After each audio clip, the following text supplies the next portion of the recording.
My name's Elena.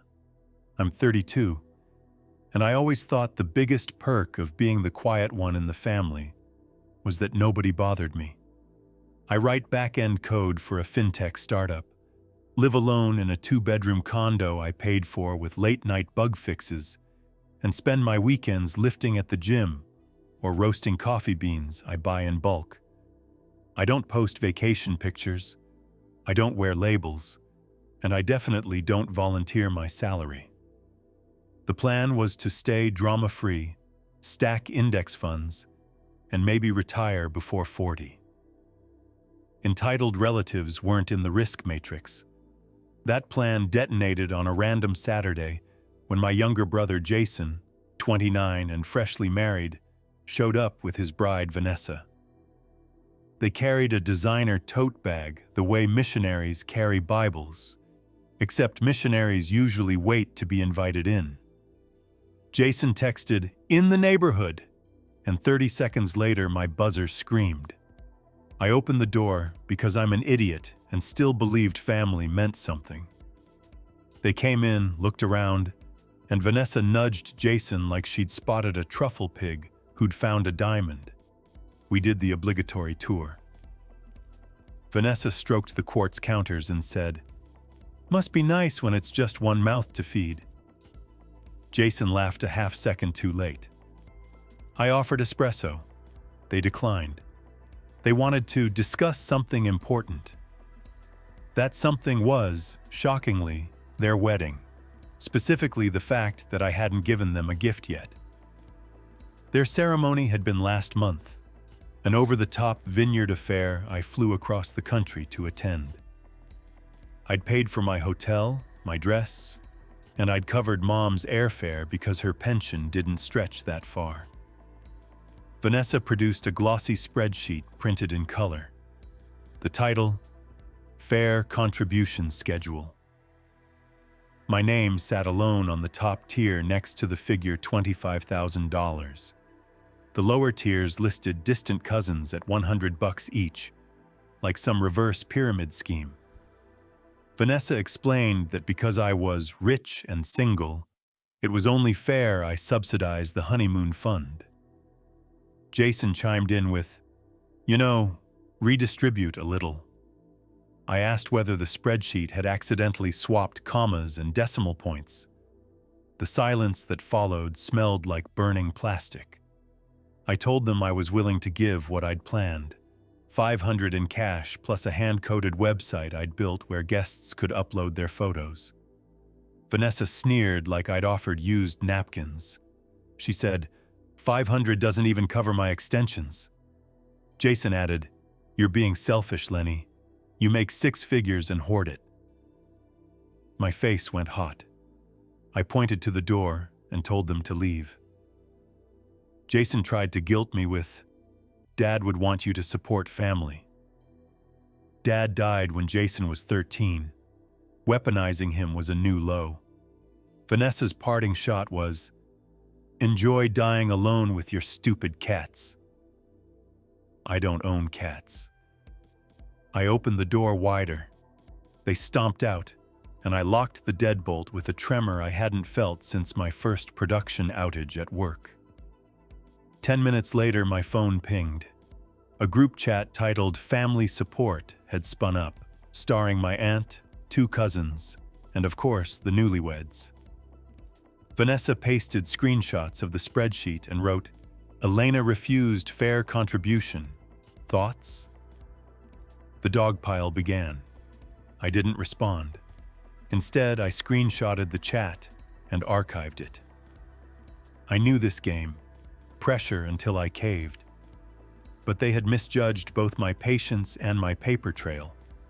2 years earlier, Jason had begged for a $10,000 loan to pay off credit card debt so he could qualify for a mortgage. I'd lent it under one condition. He signed a promissory note with quarterly payments. He made exactly one payment of $250 before ghosting the repayment schedule. I had let the debt slide because chasing family through courts felt tacky. Now Tacky had knocked on my door wearing a spreadsheet. I dug through Google Drive, opened the PDF of the signed note, and forwarded it to my lawyer friend Priya. She texted back, "Valid. File in small claims, interest at 6%. Do you want me to draft?" Revenge fantasies are fun until paperwork lands on your screen. Then they become checklists. I told Priya, "Draft it." While Priya prepared the filing, the smear campaign escalated. Aunt Linda posted on Facebook that some people forget their roots when they hit the big time in tech. Cousin Derek slid into my DMs begging me to be the bigger person. I didn't block anyone. I wanted the evidence. Vanessa even emailed my boss using the public press address, claiming I was running an illegal side hustle and might be misusing company resources. My boss forwarded it with the subject line, "LOL, people are wild. Gaming company drama perk unlocked." Priya filed in our county's online system. Court date, 6 weeks out. I paid the $75 fee, the best entertainment budget of my life. The clerk served Jason via certified mail because Priya insisted we do everything by the book. 3 days later, my phone exploded. Jason was calling, texting, leaving voicemails in which he alternated between fury and faux contrition. I responded once in writing, "All communications through counsel." He didn't have counsel. Wedding gossip simmered. Word leaked that the newlyweds were planning a Mediterranean cruise honeymoon they couldn't actually afford without my donation. The cruise balance was due a week after our court date. I hadn't planned that timing, but when the stars align, you take the sign from the universe. I kept working, kept lifting, kept roasting coffee. Every ding from my phone felt like a drum roll. Court day arrived. I wore the same navy dress I'd worn to their wedding. Petty wardrobe symbolism matters. Jason appeared alone. Vanessa waited in the hallway outside, scrolling Instagram like it paid her rent. The judge was brisk. Priya presented the promissory note, the single repayment, and the calculated interest. $10,314. Jason tried to argue we'd agreed it was interest-free family help. The judge pointed to the signed clause about interest and late fees. Judgment granted in full. Jason's shoulders collapsed like overdue software dependencies. Collecting a judgment is where most people stop, but Priya had already prepared the garnishment paperwork. Jason works for a chain of dealerships. Their payroll uses a third-party processor that complies instantly with court orders. 10% of his net pay would be siphoned until the judgment plus fees were satisfied. Priya estimated 12 to 15 months based on his salary. I didn't need the money. I needed the message carved in stone. I drove home feeling lighter than post-deadlift endorphins. Vanessa blew up my phone before I even left the parking lot. She shrieked that garnishment would ruin our credit and cancel the honeymoon. I didn't reply. Instead, I logged into Credit Karma and confirmed that a wage garnishment shows up like a neon sign. Actions meet consequences. By dinner time, Mom called, voice trembling, asking why I would destroy my brother's marriage. I explained the loan, the insults, and the lawsuit. Silence stretched until she muttered, "I didn't know." By the next morning, the family group chat had turned into a forensic accounting symposium. I posted the PDF of the judgment, along with screenshots of Jason's earlier admission that he owed me. Aunt Linda left the chat. Cousin Derek apologized via GIF. Vanessa, however, doubled down, writing, "Real sisters don't take food from their siblings' mouth." I replied, "Real brothers don't steal." She left the chat. Achievement unlocked. Peace and quiet. A week later, Jason's paycheck hit with its new haircut. He called me sobbing at midnight, saying the cruise line had canceled their booking for non-payment, and Vanessa was threatening divorce. I almost felt sorry until he said, "Look, Just stop the garnishment and we'll forgive you. Forgive me. The mental gymnastics deserved an Olympic medal. I recorded the call, legal in our one-party consent state, and emailed the audio to Priya for the file. Vanessa wasn't bluffing about divorce, but she pivoted to another strategy: GoFundMe. She titled the campaign, "Help Us Recover from Greedy Sister's Lawsuit." The description painted me as a lonely cat lady who hated love. She even uploaded a picture of them in wedding attire with a PayPal link. I reported the campaign for defamation and copyright infringement on my face. GoFundMe removed it within 24 hours. They sent her a warning about potential legal exposure. Schadenfreude tastes like dark chocolate. Around this time, my condo's HOA posted a notice: board election next quarter, vacancies open. Jason and Vanessa live in the same complex, 3 floors below, renting. I attended the next HOA meeting and volunteered for the board. No one else wanted the seat, so congratulations to me. The board's first agenda item was enforcing the rule against unauthorized short-term rentals, a rule Jason had been flouting by subletting their unit on weekends to cover bills. Proof was easy: public Airbnb listings with pictures of their unmistakable headboard. I presented the evidence at the subsequent meeting. The board voted unanimously to fine the unit owner, Jason's landlord, $200 per unauthorized stay, retroactive 3 months. The landlord showed up at Jason's door with printed invoices and a new lease addendum forbidding sublets.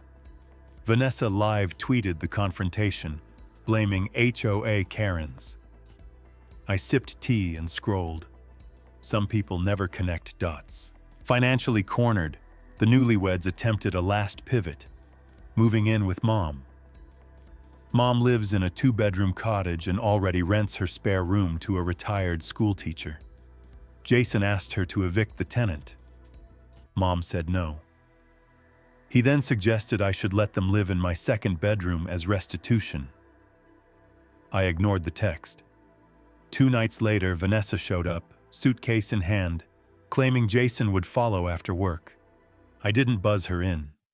She camped in the lobby for an hour before leaving a 1-star Yelp review of my building. At work, my annual bonus hit, and I decided to put part of it toward laser cutting a plaque. The inscription, "Boundaries are stronger than blood." I hung it in my entryway where Vanessa had once stood critiquing my counters. The symbolism nourished me more than any spa day. Meanwhile, garnishment continued silently every payday, as reliable as cron jobs. Priya forwarded each payment confirmation like status pings. 6 months post-judgment, I received a certified letter. Jason petitioned to reduce the garnishment, claiming hardship. The court scheduled a hearing. Jason argued that Vanessa was pregnant and they needed full paychecks. Priya produced Vanessa's public TikTok live stream from the previous weekend, featuring bottomless mimosas and a shopping haul. The judge denied the reduction and scolded Jason for wasting the court's time. Neutral face engaged. Internal victory dance achieved. After the hearing, Vanessa cornered me in the corridor. She hissed, "You'll die alone." I replied, "Statistically, 1 in 2 marriages ends in divorce. We'll see who's alone first." She slapped my arm, just hard enough to leave a mark. Courthouse security witnessed it, wrote a report, and offered to file battery charges. I declined. The garnishment was punishment enough, and an assault charge might make Jason unemployed, which would slow repayment. Revenge works better when your target remains solvent. 2 months later, Mom called with actual news. Vanessa had indeed filed for divorce. The petition cited financial incompatibility and emotional distress caused by sister's lawsuit. I asked Mom if she was okay. She sighed and said, "I raised one sensible child." I booked her a weekend spa package with my credit card points. Mom deserved collateral comfort. During discovery for the divorce, Jason listed the wage garnishment as a marital debt. Vanessa's lawyer argued it was premarital and therefore Jason's alone, but the bigger bombshell was Vanessa's credit card statements. She had financed half the wedding on cards Jason never saw, totaling $27,000. The judge tentatively assigned all wedding debt to her. Karma's due date had arrived with interest. 1 year to the day after judgment, the garnishment hit the finish line. Priya emailed the final ledger. Principal, interest, court fees, all satisfied. Net to me, $10,314. I transferred half to a high-yield savings account labeled Petty Fund, and the other half to a 529 for my goddaughter, Derek's kid. Spreading the goodwill felt poetic, turning toxicity into tuition. I sent Jason a formal release of judgment. Legally clean slate, emotionally scorched earth. Jason texted a single line, "You win." I resisted the urge to correct him. This wasn't a game, it was algebra. Actions equal consequences. Vanessa tagged me on Instagram in a meme about family traitors. I blocked her. The world didn't implode. I kept coding, kept lifting, kept roasting coffee. My plaque greeted me nightly with its cold wisdom. Boundary maintenance became my new self-care regimen. Last week, the HOA board approved my proposal to install security cameras in common areas after someone smeared cupcake frosting on the lobby wall outside my unit. Building management pulled the footage. A woman in a hoodie, height 5'6", matching Vanessa's. The landlord filed a police report. I chose not to. Cupcake vandalism is self-own enough. The cameras stayed, deterrents shining like tiny judgment eyes. Sometimes I scroll Reddit threads where people debate whether revenge makes you hollow. Maybe for them. For me, it felt like tightening bolts on a wobbly bridge. Every step now feels sturdier. Jason moved back in with Mom temporarily, working overtime shifts to rebuild credit. Vanessa disappeared from my orbit, except for the occasional subtweet friends forward for laughs. I archived them. Paper trail is forever. So that's the saga. My brother and his new wife demanded 25 grand because I'm rich and single.